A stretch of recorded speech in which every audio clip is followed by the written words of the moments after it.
1과 자신을 제외하면 어떤 수로도 나눠지지 않는 수가 소수죠.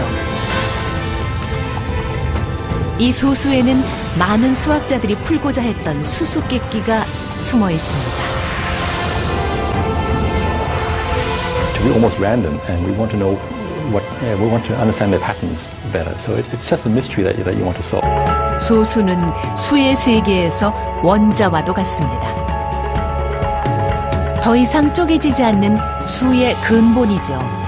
그래서 소수는 수학자들의 중요한 탐구 대상이자 가장 기본적인 연구 대상입니다.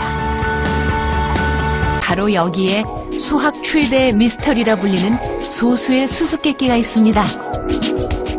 수와 수학에는 규칙이 있죠. 그 규칙으로 계산을 하고 답을 얻습니다. 그 규칙의 세계에서 소수는 예외입니다. 소수가 나타나는 자리를 따라가다 보면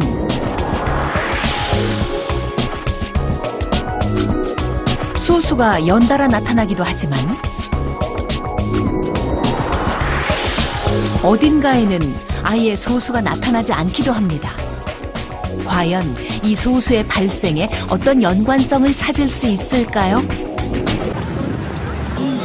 수학자들은 소수를 이해하고 그 수수께끼를 풀기 위해 노력했지만 소수는 아직 인간의 영역이 아니었습니다. 18세기 독일, 드디어 소수는 한 수학자의 손에 닿기 시작합니다. 그 사람은 바로 가우스입니다. 소수의 세계에 관심이 많았던 그는 그 안에서 규칙을 찾고자 했습니다. 소수 역시 1을 중심으로 했을 때 1과 가까운 곳에는 소수가 많이 나타나지만 1과 멀어질수록 소수 분포가 줄어들 것이라고 생각했죠. 이것을 바탕으로 가우스는 하나의 식을 만듭니다. 소수의 범위가 커지면 커질수록 오차가 점점 줄어들어 결국 오차가 없어지게 된다는 식으로 그 식이 바로 가우스의 소수 추측입니다. 리만의 연구는 스승인 가우스의 소수 추측에서 비롯된 것입니다. 바로 제타 함수라고 불리는 것인데요. 여기서 중요한 것은 이것이 소수로 이루어진 식이며 존재하는 모든 소수를 포함한다는 것입니다. 앞에서 본 리만의 제타 함수와 비슷한 모양인데요. 역시 소수만으로 이루어진 계산식입니다. 그런데 놀라운 것은 이 식의 답입니다. 소수만으로 이루어진 계산에서 원조율, 파이가 나온 겁니다. 4, 6, 8을 대입해도 마찬가지입니다.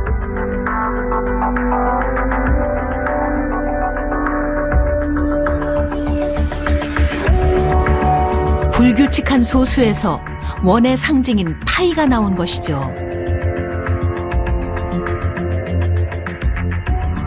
자연계에서 가장 아름답고 완벽한 도형이라 일컬어지는 원은 소수와 어떤 연관이 있는 걸까요?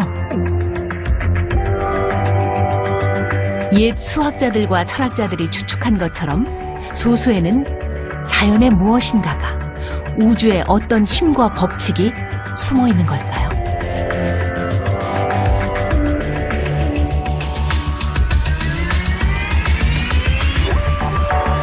그래서 그 비밀을 자연에 숨겨놓고 인간이 보지 못하도록, 발견하지 못하도록 꽁꽁 감춰두고 있는 것은 아닐까요? 불규칙성이 자연의 본질적인 불규칙성이면 좋겠는데 사람이 몰라서 생기는 불규칙성인 경우도 많습니다. 제타 함수를 자신의 3차원 기하학 공간에 올려봅니다. 그런데 그 공간을 자세히 들여다보니 함수값이 0이 되는 바닥에 떨어지는 점들이 보였습니다. 게다가 그 점들은 모두 일직선상에 있었습니다.